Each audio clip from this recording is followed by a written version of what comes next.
Highlights? There's no highlights in this.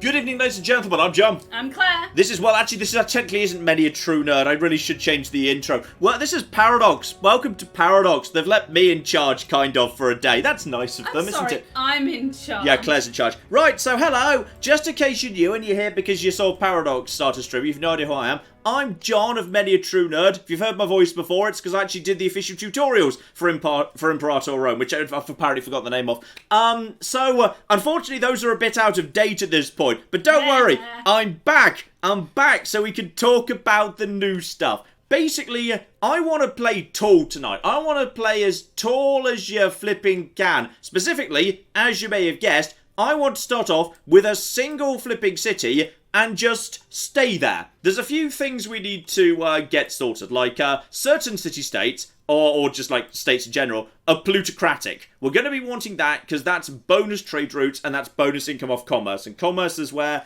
the ludicrous money lives in this game. It's going to start off small, but we're going to start building it up very, very fast indeed. So we want plutocratic. In a perfect world, I'd like a plutocratic monarchy, but I don't think there are any. The other thing we need to do is acknowledge some of the new changes that have come in the last couple of iterations of Imperator Rome, which is, the new heritage system. Depending on, like, what the environment your nation comes from is, it gives you certain advantages and disadvantages.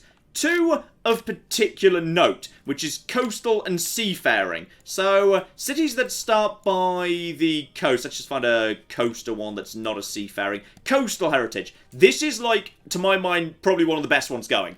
This is export value plus 10% and oratory provincial investment cost. That's important because that's how you get more trade routes. We'll get to that. We'll get to that in a second. But there's an unfortunate thing, which is coastal heritage is mostly for territories that are on the coast but don't have a port. Because if you've got a port, you're a seafarer. Seafaring's not as good, but I kind of need the port for various reasons. So what I need is a plutocratic republic that's got itself a port, that's also a city-state. And I don't think it'll surprise anybody to know that that means we're going back to the best island in all of Imperator Rome, and we are going to be playing as Cydonia. That's right, Cydonia. All important. Cydonia's the best. Cydonia's actually brilliant for this. Knossos actually isn't that good. Autocratic monarchy's not great. Seafaring's not the best. And they do have the port, though. Cydonia's better. Plutocratic republic. And this guy's reasonable but not spectacular. He'll flip and do. This is the, 1.2 beta work in progress. So there's still a couple of missing art assets and whatever. So political influence, that's the new big thing. Political influence is basically generated by your government being nice and loyal. We'll sort that out in a second.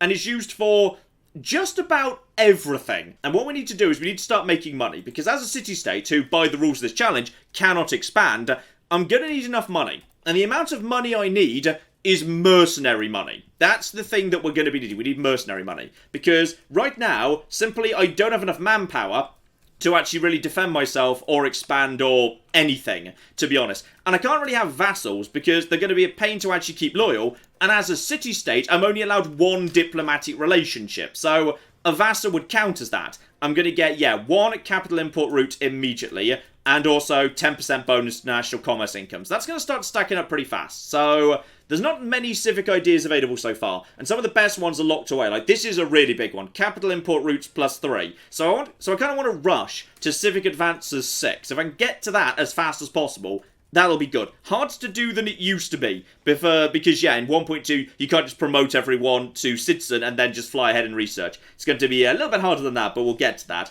Instead, just basically boost slave output. That's not going to be great, to be honest. In fact, slave output's going to be worth very little for me because I'm not going to have many slaves. Yeah, screw it. Just take complex tariffs for 20% bonus there. And take standardized construction. Again, not great, but we're going to be doing more building than we used to. Because, well, let's just look over here. Yeah, there's a lot more buildings. There's a lot of buildings that didn't used to be here, which is kind of cool. And then one final idea as well. The theocratic ideas. I'm going to be going for state religion to increase my country's civilization level, thereby slowly increasing the actual civilization level of Cydonia. Now, there's a very specific reason for that. We'll get to that in a minute, but just remember we've done that, because at this point, yeah, my country civilization level is up to 55%. Gadonia itself is only at 40. Institute the wealth levy, 25% to import value. Now, obviously, as one city, I'm not going to be exporting, because literally all I can produce is a bit of one. It's going to take some time. But I'm going to be importing an awful, awful lot. So, yeah, 25% up for that. Plus, it makes the civic faction more electable because we're in a republic. Definitely a good idea. Now, this is going to absolutely knacker my stability for the time being. So there's a good chance as a result of that stability, the populist faction may well win the first election, which is not good because that knackers your political influence. But it'll do for the time being. So I've got myself 3 trade routes. And obviously, before I start time ticking along, I'm going to take advantage of the fact I can freeze time to import things. And hello there. Right, camels. Want camels. I'd prefer horses, but camels will do. The reason being, if I do end up in a war, then obviously having some actual light cavalry will give me a huge advantage because everyone else on here is going to be mainly using just archers and skirmishers, apart from these guys next door who actually do have access to iron. So, get some camels in from Egypt right now. That's definitely a good idea. This now just costs money rather than civic anymore, because of course civic is now gone. And other than that, what do I want? What's available? Ooh, gemstones. Gemstones are available immediately. So that's 20% up to local tax. Now, local tax isn't so important to me, but it's better to have it than not. So, as it's 20% is huge. So I'm going to have that immediately. And papyrus wouldn't be bad. Cloth's not bad either. Unfortunately, yeah, incense and silk not available. They'd be the best ones to get, but they're hard to get hold of this early on. In which case, either grain or papyrus. Doesn't make much of a difference, but I'm going to take grain, actually, which increases my population capacity by 10%. I need to be floating, ideally, anything up to 20 gold a turn, then I can just buy some mercenaries, get them back to my city-state, and basically just have them live here. And then we're secure. Until that point, we're in a bit of trouble. I'm just going to get a big defensive league going as fast as possible. Senate's not thrilled about that, but they're thrilled enough that they'll basically say, okay, that'll get tyranny up, but tyranny being up just actually means I make more money, because it gets national slave output up. The downside of tyranny being up is it means your general and admiral loyalty goes down. But, pro tip, if you don't have any generals or admirals, doesn't matter. A single defensive league counts as a single diplomatic relationship. That's really, really important because as a city-state, I'm only actually allowed... Actually, as long as I stay in neutral stance, I would be allowed another one. But I want to get out of neutral stance sooner rather than later. I want to get over to merchant stance, obviously. Let's talk about city-states here, because city-states and the new technology system. So, technology used to cost civic power, but now it just costs money. The amount of money it costs is now fixed, because it used to be sorry, it's not fixed. It used to be fixed. Civic was fixed. It was a fixed civic amount because every empire, no matter how big or small, produced civic at about the same rate. Of course, empires produce gold at a different rate, so the amount of gold technology costs is very varied. And if you're playing as a city-state, it is terrifyingly low. I can research technology for 0.6 gold. As long as I don't expand, it will stay that way for a while. It will slowly scale up as time goes by. I think as I tech up, I think it might be tied to my tech as well. But basically, I can say, hey, look at these 12 tech options. I will buy all of them. Buying all of them. Next, I need to optimize my political influence. I need to get it in as fast as flipping possible. Now, the way we're going to do that is basically by giving every job in government to the most loyal person available, regardless of talent. Because taking a hit to how effectively your government functions is totally worth it to maximise the rate political influence comes in, because political influence is so important. So for me, we're going to basically be hiring a bunch of utter incompetents. I am now going to change away from encourage trade, which no longer gives you a free trade route, unfortunately, so it's not as good as it used to be, which is fine, because it used to be so good you wouldn't use anything but that, so that needed rebalancing. To the new one, centralised population. Every city in the province gets the following effect: pop migration speed plus 1.2, migration attraction goes up by 0.6. That's also a function of how good this guy is in terms of finesse, which is not great, so ideally we'd like someone with higher finesse to be a leader going forward. Unfortunately, I think some of the leaders who are actually lined up have terrible finesse, but that's just bad luck. Then what can you do? So, centralised population is really supposed to be kind of about, say, if you're Sparta, you want your own Spartans to move into the capital, so you've got more people in the capital. But it also affects people who aren't part of your empire.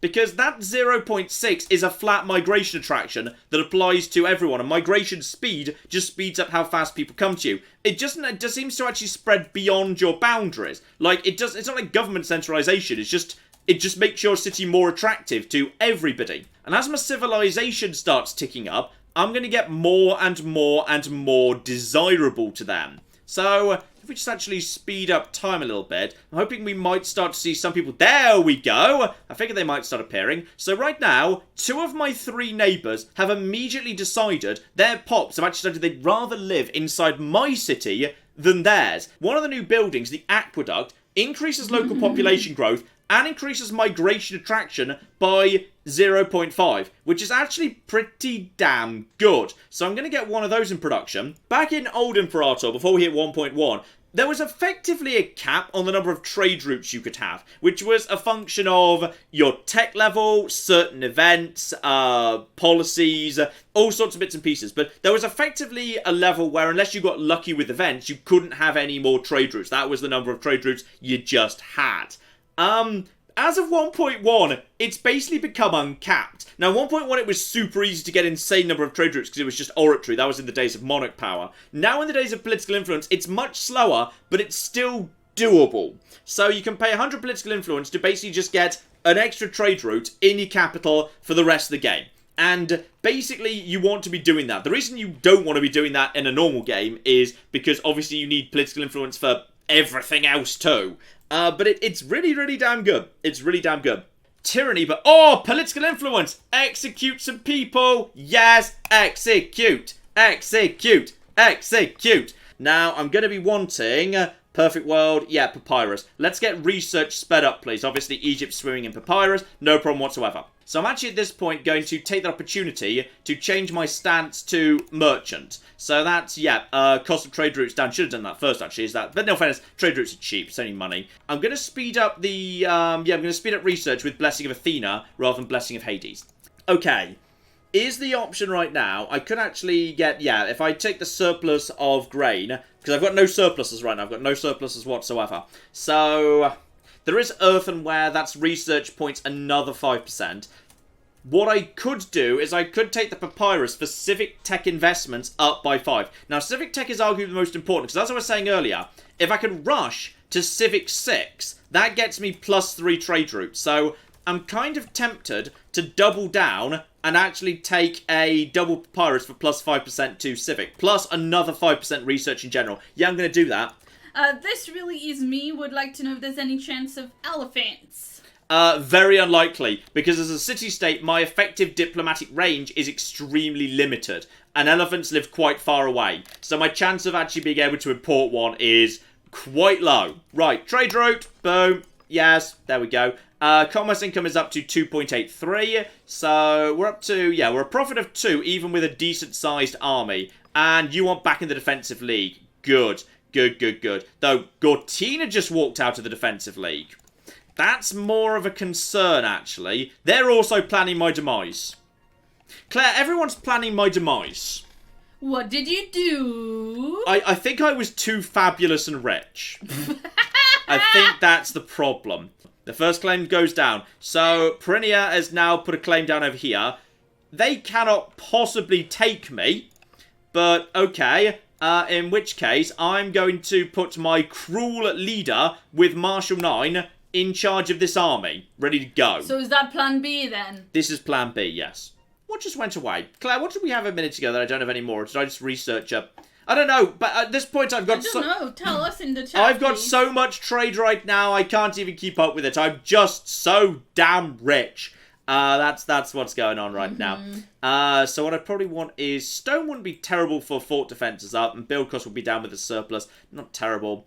The earthenware for more research, or I could try and go for, yeah, there's no incense or silk still. You know, I'm going to speed up growth by basically just going for... Yeah, I'll go for fish. I think I'll go for... Let's get the fish up here. And basically I'm just importing everything from Egypt. So I hope Egypt doesn't, like, you know, attack me or anything. Otherwise there could be, you know, problems. There's oratory advances too. So I guess we'll just be buying all that. Oh, it's gone up to 0.75. Oof. Dear, oh dear. Monthly loyalty goes up, which is great. Yeah, I feel like I mean, I guess it's nice that city-states have an advantage, but it feels a little bit too cheap to buy inventions right now. Oh, hello. There's been a bad prophecy of Delphi. Well, that's unfortunate. Apparently the end times are coming. The Chaos Armies will be arriving momentarily. We don't need to worry about any of that, though. Yeah, literally my entire trade network is with Egypt right now. So I really hope Egypt doesn't decide they hate me, otherwise we're going to be in trouble. I'm going to take another trade route, and then I'm going to immediately burn it. Clam, what's going on down in the chat? Is it just more pizza? Yes, but there is one person who is actually talking about the game and also apologizing for backseat gaming. Yeah, fine. That is so precious. You're the only person actually talking about the game. Yeah. Literal _ trash person. I'm not insulting them. They say, maybe train the troops to get some advancement in military traditions. You're probably lagging behind your neighbors. Could do that. Probably not a terrible idea. So yeah, that's maintenance up, though. So we're up to, 8 routes, but I'm actually going to use them. Instead, what I'm going to do is I'm going to go over to economy. I'm going to change my commerce policy, because now I can get rid of a trade route, which I'm getting as a bonus for the basic commerce policy. Because the thing is, when you're playing tall, you're not exporting anything, but you're importing as much as possible. So if I reduce my export value by 20%, but increase my import value by 33%, then my balance goes up hugely straight away. And that's the balance with the fact that I'm actually floating 12,000 troops right now for my own protection. And I'm feeling now everyone's actually chilling out. I'm actually going to create a new unit of just 4 archers. I'm going to select them. I'm going to break them down. Once we finish streaming, which should be in about like 50 minutes to an hour. Thereabouts. This will be uploaded. Edited highlights of this will be uploaded to Paradox's YouTube channel. It'll be 3 minutes long. What? Highlights? There's no highlights in this. Michael's just making a note to start the highlight reel with you talking about how the highlight reel's gonna be terrible and very short. Oh no! No! No, my gemstones! No, my gemstones! Screw you, Egypt! Egypt! Where are those Why, Egypt? What's happened? Oh. It's because the gemstones don't belong to Egypt anymore. Right, that'd be why. It's because a blind guy's leading a revolt against Egypt. And now he's got the gemstones. So, oh, Egypt, Egypt, I'm so sorry. That's, okay, Claire, this is so weird. Egypt's exploded, but Phrygia and the Seleucids haven't. What a weird game. That does not happen very often. Do we really need defences when the greatest defence of all is a camel? Okay, I am basically... This is like my great big moment during the Persian invasion, alright? We shall put our faith in our camels. That is what we shall put our walls in our long camels. And you can lose some lordships. I'm not giving up stability. Stability is too important. Here we go. He started Plan B, hasn't he? It's not Plan B. When John's using this voice, she'll take shelter. It's not Plan B. Camels are not how you solve all the problems in the world, John. I think they are. This is going to be a highlight, lol. I think I can't tell if John's trying to provoke an endgame crisis or genuinely believing in this plan. Okay, I'm gonna. Why not build a wall made of camels? Oh, hang on, war's broken out. War! It's war! Claire, hit the war sound effect that we've totally not prepared. Damn it, Claire. Okay, so Knossos is attacking Lictus. Lictus, meanwhile, is at war with both Gortina and Knossos. Okay, so war's happening over there. That's fine. Get back to work, you... Oh, hang on. We've got ourselves... Oh, flip, Claire. 11 finesse, 11 finesse, 11 finesse. Boom. Oh, look at all the goods I can suddenly import because I've actually got... Oh, look at this. Yeah, research points up. Research points up. Or alternatively, population could get happiness up. Or could get the livestock. I kind of feel like I need the livestock again. I'm going to trade the livestock with... Yeah, the problem is Egypt's exploding. The problem is Egypt's exploding. So I'm going to trade with... Oh, God help us when it's optimal to trade with Phrygia over flipping Egypt. And by the way, why is there a big angry red hand? Somebody's really angry. What's your problem? Who even are you right now? You're a party leader and you're a rival. Okay, what do we need to do with you? Do we need to give you a job? Is that what we need to do? We could give him... I don't want to give him giant piles of money. I mean, I could give him... Increased allowances. Yes, screw it. I'll just give him a big old pile of money. There we go. That'll cheer you up, you grumpy git. So that's nice. Everything's under control. Plus, we've got ourselves a new trade route. Up to 9 at this point. Marvellous. Still no spice, unfortunately. There is some earthenware for Freeman output up. That is oratory tech investments up. Oratory tech investments being up 5% wouldn't be the worst thing in the world if I was to double down on cloth. Wouldn't be the worst thing in the world at all. Or I could just go for yet more grain, because every additional grain is population capacity up by a further 5%, which is not nothing, or Freeman happiness, or pop promotion speed. Do I need that? Do I need that? Do I need that? Do I need that? Is that the right thing to do right now? Because I'm not convinced it is. I feel like, yeah, just more grain. More grain from Central Egypt. Just basically import all of the food we can. We're making crazy money on imports. And this is where things start to actually go a bit... Oh, hang on. What's going on here? I've got 4 different special green options here. Okay, so you need to naff off, potentially. Maybe this just isn't your thing. Yeah, I'm going to crush his dreams. I'm going to crush this guy's dreams. I'm pretty sure he was the murderer, actually. And by the way, we've got ourselves a military tradition. Shipbuilding, heavy maintenance. Take shipbuilding and also the Octares. We might well need those in time. And physician. Get a physician in. You, my good man. Congratulations. Welcome aboard. Everyone's looking pretty happy. But also, we're not home right now. We're on Paradox's stream, so we won't do that. No, because, we won't. Hang on, did I just win the Olympics? Did you? I think I might have just won the Olympics. Hang on. Message log. Message log. Message. Uh-oh. That's quite a lot of messages. Did we just win the... Did I just win the Olympics? I think I might have won the Olympics. Does anyone know who won the Olympics? I think it was me. Oh, flip. Where's Sparta gone? Megalopolis ate Sparta. Wow. Is Sparta dead? Hang on. We'll take care of this. I'll take 5 stability, by the way. Or 100 gold. No, I'll take 5 stability. Oh, we passed 20. We passed 20. Yes, someone arrived. We passed 20. Right, we can have more buildings. The attraction is still really damn good right now. We don't need more aqueducts. In fact, if anything, I could probably get rid of the aqueducts.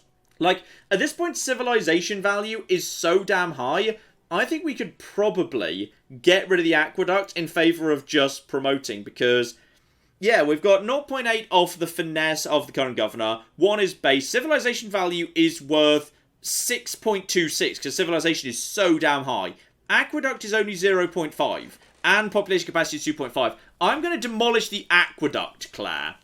Yeah? Yeah, we're going to get rid of that. Instead, we're just going to have, more markets. There we go. So we're gonna have 2 more markets now. There we go. We don't need How any... many marketplaces are you up to now, We're going to be up John? to 5. We're going to be up to 5. It's going to be great. Uh-huh. Because... I feel like you've just made Cadonia into, like, a very British, upper-class market town where there's markets all the time. There are going to be markets all of the time, yes. How many of those marketplaces are, like, a farmer's market? Presumably none of them, because we don't own any farmland. We're importing all of our food from Egypt. We don't produce food. Wow. What we produce is wine.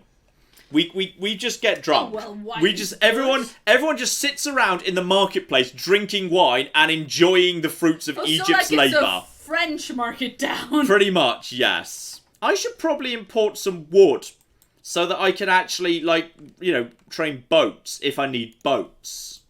Like, that'd be good if I could actually trade some boats. I should just double check whether, like, some of these are more valuable than others. Like, precious metals is... yeah, it just seems to all be worth 0.55. I'm just going to double check there's no difference in there. 0.55. Yeah, I see no difference. I'm going to import some wood. Now we've got 5 marketplaces. At this point, everything starts to just stack up quite nicely. Yeah, I'd say the populist party leader can naff off to the Olympics. I don't like that guy. He can just go, actually. So yeah, we're up to 10 right now. We're nearly up to another one. This is all good stuff right here. More trade routes. So many trade routes. So many trade routes. Oh, Claire, elephants! Elephants!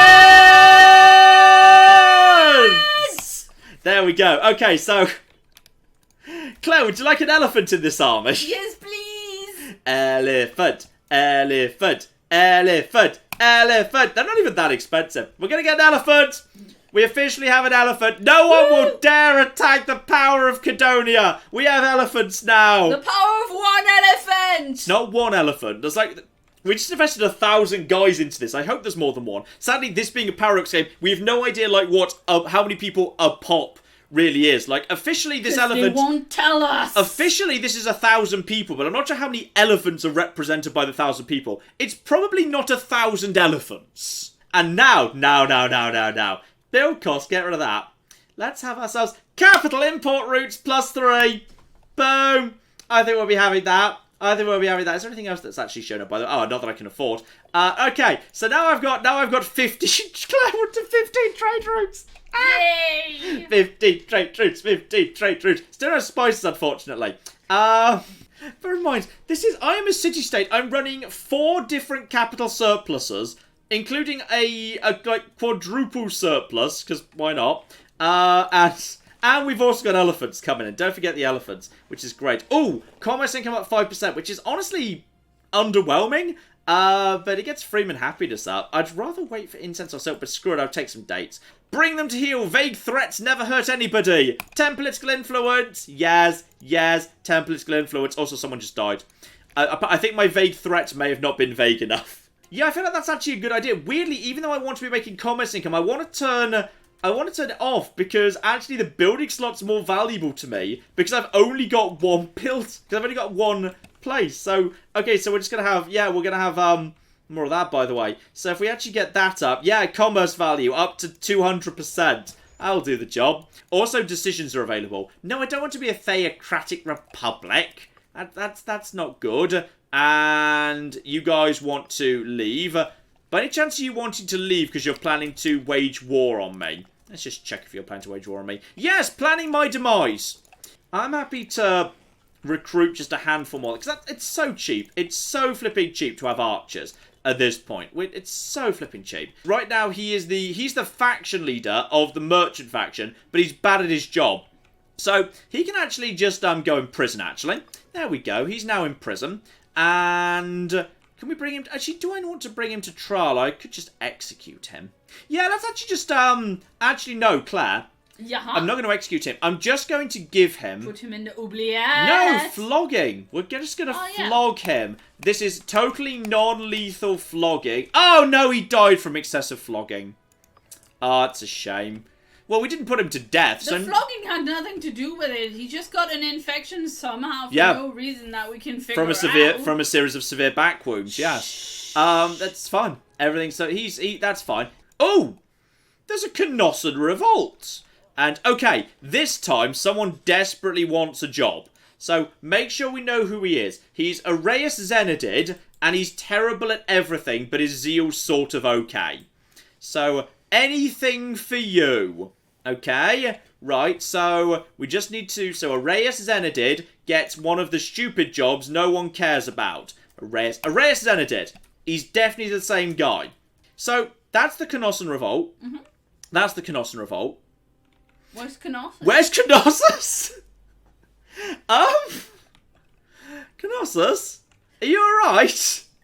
Also, Downhammer points out Massilia took half of Carthage. Massilia has taken... A bunch of Carthage. You were literally looking That's not Massilia. That's, that's next to That's it. Massilia. Like next to it. On the other next to it. That's also not Massilia.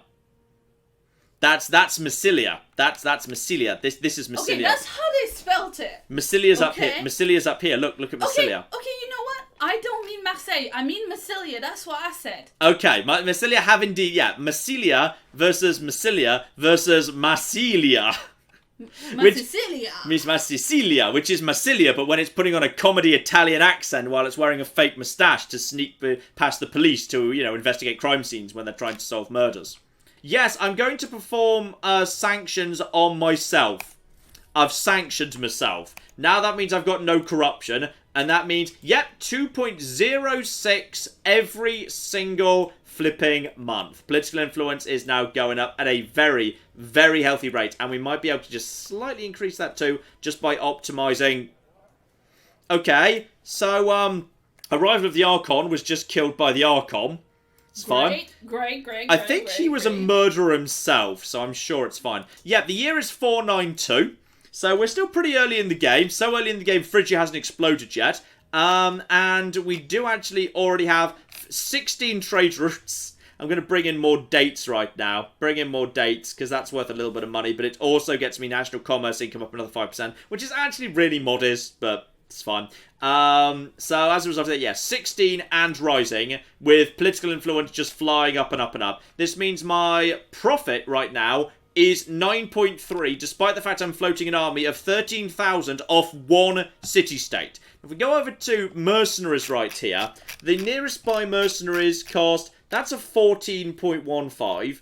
There's a 10. There's a 10 right here. So if I needed to bring in 9,000 cavalry, 4,000 light infantry, and 2,000 archers, I can just basically afford them right now. I can almost afford them sustainably. I'm very, very close by, but I'm also floating like 1,000 gold. And I'm also just floating some military experience, so I can trade that out for mercenaries anytime I wanted to.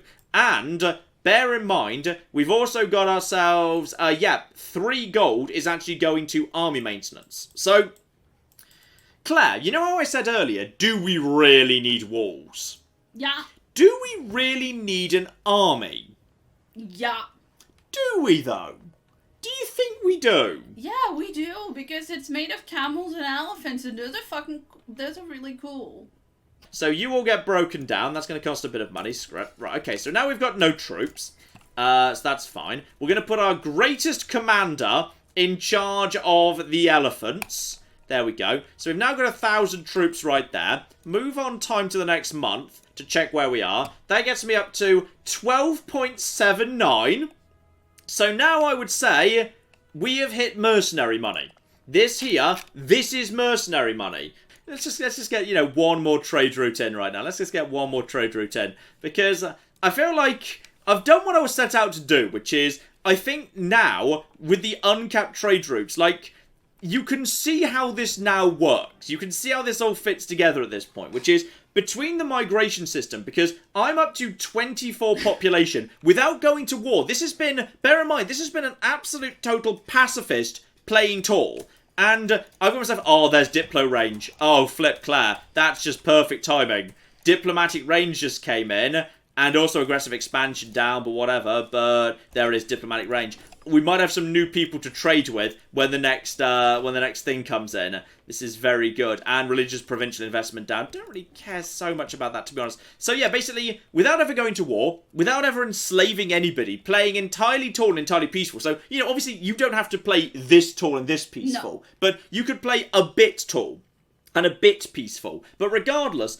I've ended up with population, I think we started at population 8 or 9. Mm-hmm. And we've ended up with a population of 24. Which is overwhelmingly due to immigration, which is happening so much faster. Even with, look at that, even with investment from fish, from livestock, and tons of grain, we are still importing people way, way, way faster than we're actually way faster than we can actually grow them ourselves. So, I think we could just bring in more grain. Because more grain just means more population. Yeah, the pop cap is now up to 49. We haven't built a single granary. Basically, by just importing giant piles of grain, I don't need to bother with granaries anymore, because the grain makes giant piles of money, and that frees up building slots for marketplaces, so I can basically triple the value of any incoming trade.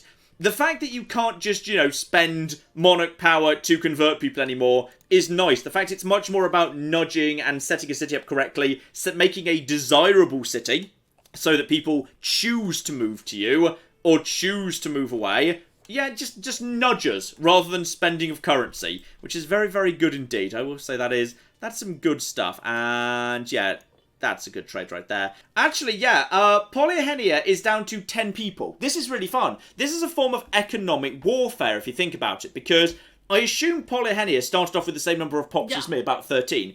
They're down to 10 because they haven't actually grown a new pop yet, but 3 of their pops have jumped ship. to me. Yeah. And the same, we got, these guys are down to 9 pops. You are at 11, you're not doing so bad. So, I'm on 26 pops, and everyone else on this island has so many fewer pops than me. It's Claire, am I allowed to say so many fewer? Probably not. It looks like it could theoretically be possible, if your city was desirable enough, to basically reduce your neighbours to being an actual ghost town. Now, I'm not sure whether, like, as the number of pops goes down, their likelihood of emigrating, like, goes up, which logically it would do, because as the pops go down, the number of spare housing in their city rises, which increases the migration attraction locally.